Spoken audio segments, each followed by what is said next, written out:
If you're a liberal, you might want to look away because you're about to get your feelings hurt. Now, you're looking at the title and you're going, hey, wait a minute, this is like a hit piece on women? Nope. This is about liberal men and women and why they're both at fault. So this post here, I've never covered this guy before, but I just saw this, thought it was very interesting. So this Jeffrey Mead says, modern liberal women are one of the largest threats to the long-term success and viability of our country. Listen to how he breaks down women and men in this video. Both are at fault. So I just want to make that clear, ladies. Especially ladies who want, you guys are conservatives, right? But if you are a liberal, this isn't just a hit piece on liberal women, liberal men too. Absolutely. So we're going to have a look at this. And by the way, I don't even know which country. I would imagine this could be American, but it applies to both America, Canada, Australia, UK, anywhere. So we're going to get into this. Now, before we do, please don't forget to hit that like button as well as subscribe to the channel because it really does help grow. And I appreciate you guys so much for doing that. So let's take a look. We'll talk about it after. I believe that women are disproportionately, as a sex, disproportionately destroying this country. And I also believe that it is enabled by weak men. So I want to be very clear. I'm not attacking Correct. women. I'm attacking both sexes. But we attack men, and rightly so, all the time for excessive aggression, violence, sexual predation, as we should, but we never ever criticize women for their errors, for their sex-specific flaws, which are largely uncontrolled, uncontained emotion, which explodes and leaks out into horribly destructive areas, such as the sexual mutilation and hormonal castration of young children, most of whom are girls, and most of which is led by women. Women therapists, women teachers, women surgeons, women clinical directors, women politicians, women legislators. Even mothers in families are largely driving this, not men, not fathers. Of course, the fathers, they're just standing around letting it happen. So I'm not saying that they're guiltless or blameless, but I'm saying they're not stepping up. And we need strong, ethical men to stand up and to contain the excesses of what I would call toxic femininity. And we have... Okay, so the one thing I gotta say here, this is, I disagree with him on this one area. So I've made a very big stink amongst the liberal community when I say things like there's no such thing as toxic masculinity. And the reason I say that is because what's masculine is not toxic, and what's toxic is not masculine. It can't be. I would also say that about, I would also make the claim that toxic femininity does not exist either, because if it's truly feminine, it cannot be toxic. If it's toxic, it cannot be truly feminine. Now, maybe different people have different definitions of what is masculinity and what is feminine, but like masculinity, for example, is, protecting women, protecting children, doing what you're supposed to do, taking care of your family. And I know this because I used to be a super weak, super liberal dude. So I know what that's like. I've been on both sides of the aisle, so I know. I've met a lot of toxic men. Not a damn thing masculine about them, and I've met toxic women. Not a damn thing feminine about them. So I don't think either to exist, although I do think he's making a lot of good points so far. I just wanted to kind of make my stance clear on that. We've lost that balance in our society. And if we don't get it back, we are gonna fall as a nation. We are already teetering. And we are very close to the precipice. So our problems today, we could say, the political divide, a lot of politics. Politics is a symptom of an underlying problem. I don't think he's wrong. And if you think about it, we've all heard the term toxic masculinity at times, but we haven't heard toxic femininity near as much. Right. And like he said, this isn't necessarily an attack on women. I'd say it's more an observation of reality. But I mean, it's calling out both, like he said. A lot of men are just standing by letting this happen.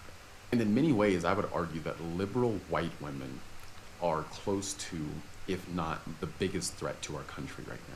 He was talking about uncontrolled emotion. I think it's fair to say that the Democrat Party is a more feminine-coded party than a masculine-coded party. And a lot of these women have suicidal empathy. For example, they want open borders.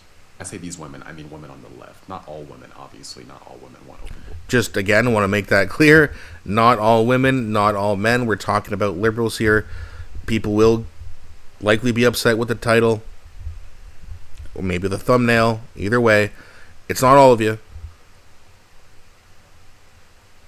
I wouldn't even, like, he went into, like, race, like white women. I wouldn't say that. I mean, liberal women, I mean, it doesn't matter what skin color they have. It's what's in their brain and their heart, and they're nuts. Open borders is a recipe for disaster that can literally overwhelm our country. Our country does not have the infrastructure to support 100 million more people, 200 million more people, 300 million more people right now. It takes time to build that out. On top of that, when you have open borders, you don't know who you're letting in the country. There are terrorists that would like to kill as many of us as possible if they could. Correct. You see what's happening in Mexico right now. The cartel has been wreaking havoc as a result of their leader being killed. There are people who would want to get inside the U.S. and take it over from the inside, and many of these liberal white women are helping them do that. You're not going to beat the U.S. from the outside. You need to take the U.S. down from the inside.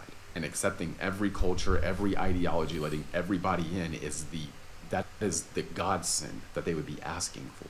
I need to talk about what he talked about, the mutilating children, that whole thing. He covered that well. But I do think, because women are more social in general than men, they talk more, they interact with people more. But I think overall, too many men are too quiet. And I think there are too many men that are just standing by watching certain groups of women in this country work to just run it dead into the ground. Well, and that's the thing, and a lot of men are afraid to say things. Again, I used to be, so I'm coming at a place where I used to be a weak little liberal dude. Now I'm not, and I'm realizing, hey, we need to speak up, and we need to say the truth.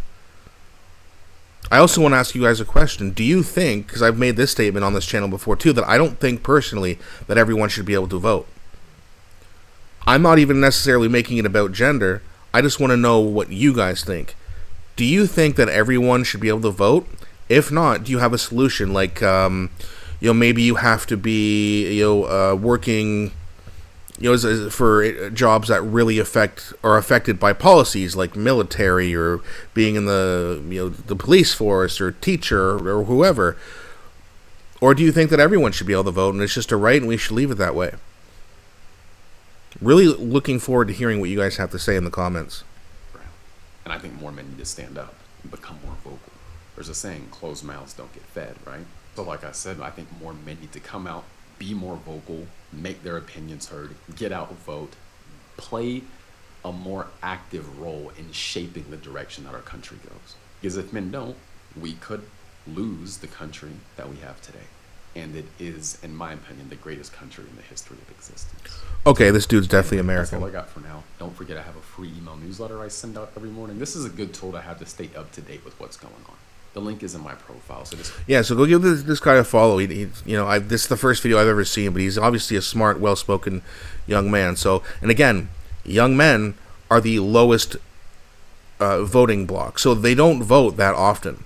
Most of the men, most people who stay home and don't vote are men. Especially young men. So if you look at that, like, who's the biggest voting block? It's older women. They outvote young men by a massive amount, and they're mostly liberal. Not all. But as we've seen in basically every poll, the liberals' biggest voting block, or their biggest support, comes from boomers. And women outvote men. So we gotta, guys, and again, I was like this when I was younger too. I didn't vote. I've only voted federally twice. Never for the liberals. But I voted federally twice. But when I was younger, I didn't vote. Didn't think it mattered. But it clearly matters now. If you thought I was wrong then, okay, we could have a debate. It matters now, clearly. One party is destroying the place and getting reelected, failing up, and the other one is being held accountable, which I think is good that political parties are held accountable, but the liberals aren't, so they're getting more chances. Why would they change? They're going to fail and get paid. Why? It's Mark Carney in Brookfield in his 91% of his investments in the United States that are benefiting from this. It's the liberal MPs who have had multiple cabinet positions, which pay really well, and they suck at their jobs, but they keep getting them. We need to hold them accountable, and it's up to young men to start doing it. So if you're listening to this, and I'm sure some of you have sons, and even your daughters, You know, you can change swing voters' minds over to the Conservatives, but young people need to get out. You need to get out and vote. When we had the last election, I remember when I went out to vote, it was around 4 o'clock p.m., and I was the only one there, and I got a bad feeling in my stomach, like, oh no. If this is a trend around the country where a lot of people just didn't show up, Pierre's in big trouble, and he lost. But if we can get the, say 10%, or let's say 20% of the 32% who didn't vote, and they're overwhelmingly conservative, which I'd imagine they would be, because they don't trust either party, but they're not going to vote for the party who's destroyed things. Then Pierre has a chance. But liberal men and women are almost knowingly voting to destroy the country. And if they don't know it, they need to start paying attention. But they need to be stopped. And the only way we can do that is to outvote them. So show this to the young people in your life. And there's lots of great videos, lots of great people, Northern Perspective, Society Unveiled, etc., etc., etc. Go watch their channels. Jasmine Lane. There's so many of us. And share them to the young people in your life and explain to them, hey, look, one party keeps winning and things keep getting worse. And it's affecting your life. So get out there and vote. And let's make Canada, which was once a proper country once again.